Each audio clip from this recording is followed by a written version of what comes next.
Hey guys, Kaushik here. So today I have got you a LeetCode question where the question number is 121 and the question name is best time to buy and sell a stock. Fine. So looking at the question, we can understand that I am going to find out, the best time I'm going to buy and sell. So we know the formula for the profit. We are going to find the profit obviously here, where we are going to get the profit by how? By making the selling price minus cost price. Okay, whatever the price I'm selling it for minus the buying price. Okay, so getting into the question, let's try to understand what does the question say exactly. So here you are given an array price. So the name of the array is what? Price. Fine. Okay, where the price of I, when you're seeing here price of I, it specifies the element in the array, price. Fine. So each and every element in the array is going to be the price of a stock, of any stock. For an example, let's take an array like this where I am going to have a stock, let's say it is some XYZ stock. Okay, so the day 1 or the 0th day, the index is what? 0. On that indexed day, the price is 4, right? So on the 0th day, the price of the stock is 4. Then the price is reducing. Okay, so when it is 1, it is reducing, and index 2, the day number 2, it is increasing again. Day number 3, it increased again, and when it comes to day number 4, it went to 5. So it reduced back again, right? Chalo. So this is the array we have. Looking at this example over here, you can see here the arrays are like 7, 1, 5, 3, 6, 4. Why the output is 5 is because if I am going to buy it on a profit day. So how to make a maximum profit? You have to buy the stock for the most least price and sell the stock for the highest price. Yes or no? So when I am doing that, 8 minus 3, right, is 5, right? Okay, so I am going to buy it for 3 rupees, sell it for 8 rupees, my profit is going to be 5 rupees, right? That could be the maximum profit. Is it possible to make any profit out of this? No. See, you may assume that, sir, I will buy it on different day, right? See, for example, what are they specifying us is very clearly that if you are going to buy for 4 rupees, if you're going to buy for 4 rupees, then you can sell for only these prices, either for 3 or 7 or 8 or 5. Again, let's imagine you are buying for 3 rupees, then you can only sell on these days. You can't sell on any other day, right? The question is clear, I guess. Now, looking at the question again, you can observe here. So they have given 7, 1, 5, 3, 8. Why the output is 5 is because buying it for 1 rupee and selling it for 6 rupees. So selling price minus buying price. 6 minus 1 is 5. That's how the answer is 5. But let's try to understand how I am going to solve this particular one. Looking at this array, we can understand one thing, that the datas are not in a sorted order. They are in a different orders. Very simple. Let me try to find the answer first of all. If I buy for 4 rupees and sell for 3 rupees, it becomes a loss. I buy for 4 rupees, sell for 7 rupees, I get a profit, right? So the profit is going to be 3 rupees. I buy for 4 rupees, sell for 8 rupees, then the profit is what? 4 rupees. I buy for 4 rupees and sell for 8 rupees, my profit is 1 rupee. So with buying for 4 and selling for all these prices, I got a maximum profit of 4. But if I buy for 3 rupees and sell for 7 rupees, I can get a profit of 4 again, right? But I buy for 3 rupees and sell for 8 rupees, which can get me a profit of 5, right?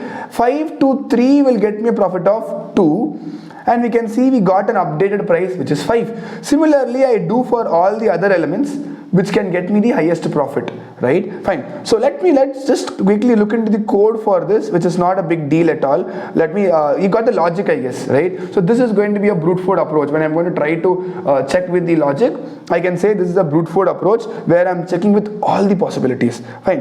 When I'm writing the code, I will start writing the code with giving a for loop. Let's go for the coding part, where I'll start writing the code with writing a for loop where for I in the range. Okay, so I'm going to run it in the range of length of this price, right? So I have a price. Okay, so I'm going to run it in the length of this price, because I should start from 0. Obviously it is going to go till the end. During the iteration, I'm going to have a nested loop for I in the range of for j in the range of ln of price again. But this time this is not going to start from 0, whereas my j is going to start from I plus 1. So if you have observed here over this place, my I value is going to be here, right? My I value is here, my j value starts here, you will take these two elements.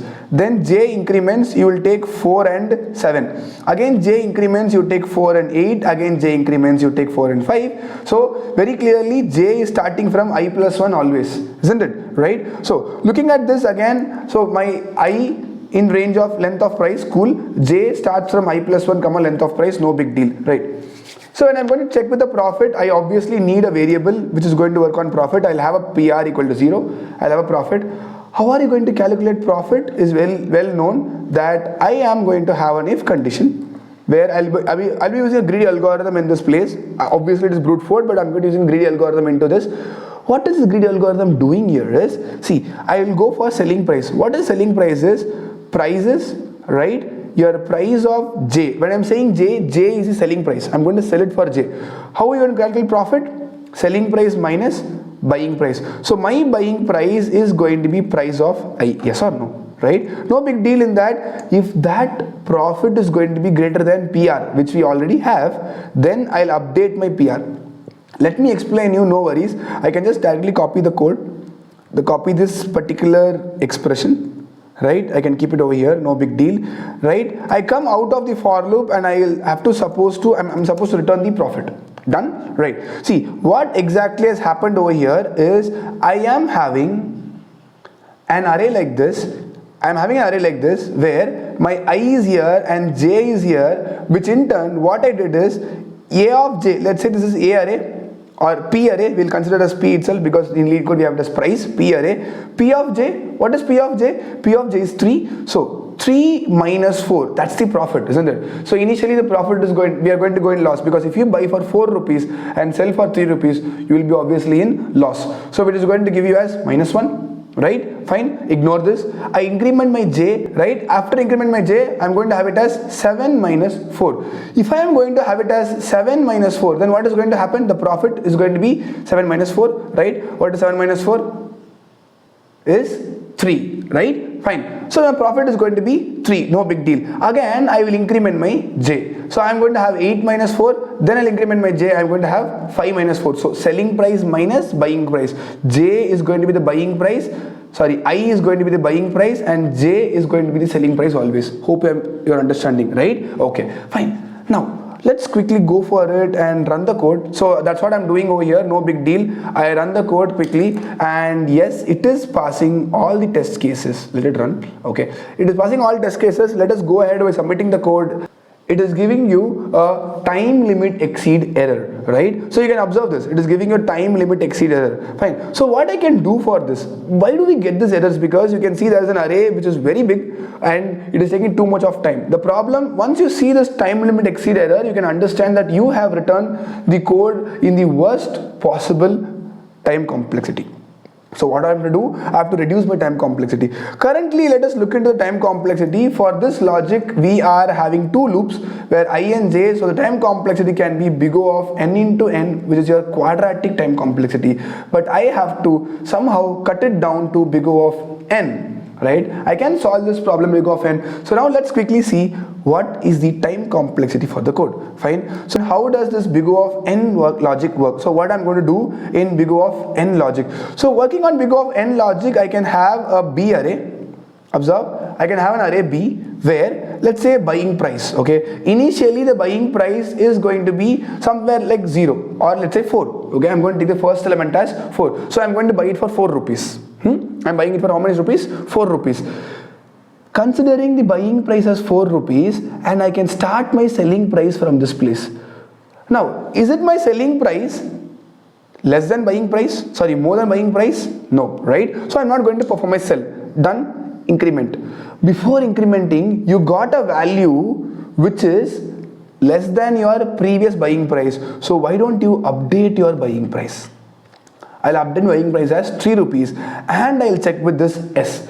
Now what is S value? S value is 7, which is more than B, right? S value is more than 3. So my selling price is greater than 3. As my selling price is higher than 3, I can perform selling. What is selling? Selling price minus buying price. So this gives you the profit. The profit is 4, currently 4, keep it as 4, done. Then again I'm going to update my S to 8.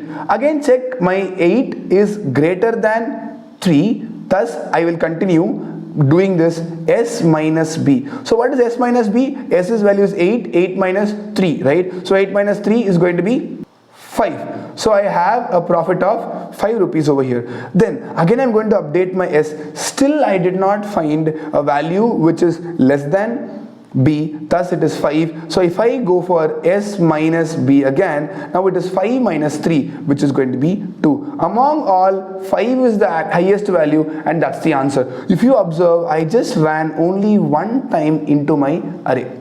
Getting the point, right? So let's quickly try to write the code for it.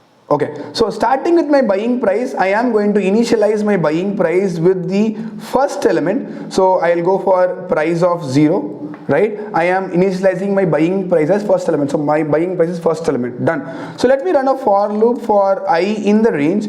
This time the for loop is going to run from 1 because I don't want to check the first index, right? So I'll start from 1 because first index is already taken as buying price. I'll start from 1 and I am going to go for this length of price, right? I'm going to run the loop for length of price. So what I'm going to do inside the loop is very simple. I'm going to have an if condition. The first if condition is going to make sure that I have the price of the array. Okay, so I have the price of the array, right, which is price of I have the price of array as if I find any value which is less than B. If I find any value less than B, less than my buying price, my previous buying price, simply I am going to update my buying price. Yes or no? So again it is a greedy algorithm. What is greedy algorithm? Finding min and max. So here I am finding the minimum value. For buying price I am running it for finding the minimum value. So I'll update my buying price. In else part or elif part, here I am going to run my greedy algorithm for finding the maximum value. How I am going to get it done is I am going to have another variable called PR. I will initialize it to 0 and my profit. How to find profit?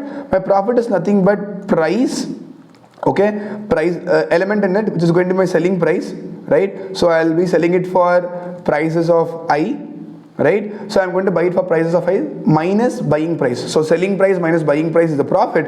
If it is greater than PR, are you getting it? So any value in the array, that will be selling price, and if that selling price is greater than PR, then PR, if it is greater, if it is more profit, then I will update my profit value, right? So I'll update my profit value with that and I'll come out of my for loop and return my PR. So here I am using only one for loop where the first if condition is running a greedy algorithm for finding the minimum value, and the second elif part is finding a running greedy algorithm to find the maximum value. I return my PR, and let's try running the code now and let's check whether it is passing all test cases or not. Yes, so I've got all my test cases passed. Let's check by submitting the code. So I have got best time complexity where it is beating around 73% of people. So we can understand that the previous code we wrote did not give us the perfect time complexity, but this is going to be working fine, which is big O of n. See, in general terms, what people do is looking at the element immediately, they make a mistake. That just by looking at the array, they will be thinking that I will go ahead by finding the max minus min. So here if you observe, what is the largest element in the array? 8, and smallest element is 3. So max minus min is equals to 5. Done. So the answer is done, right? So people think that this might work, but this is not going to work with all test cases. Let us imagine I have a value like this. So let's take the same array, 4, 3, 7, 8 and 1. Right? So if you take max minus min, 8 minus 1, 7, right? So I'm going to get 8 minus 1, 7, but 7 is not the answer. For this also you'll buy for 3 rupees and sell for 8 rupees. Your profit will be 5 itself. You have to use the greedy algorithm which we have seen here, and this is how the code is going to work. Do not look into the code directly and type it in LeetCode. Try typing it by yourself. Look into the video when you have a doubt when you're typing the code. If you have not subscribed, please do subscribe, and do not forget to press the bell icon for getting updates of the further questions. Thank you.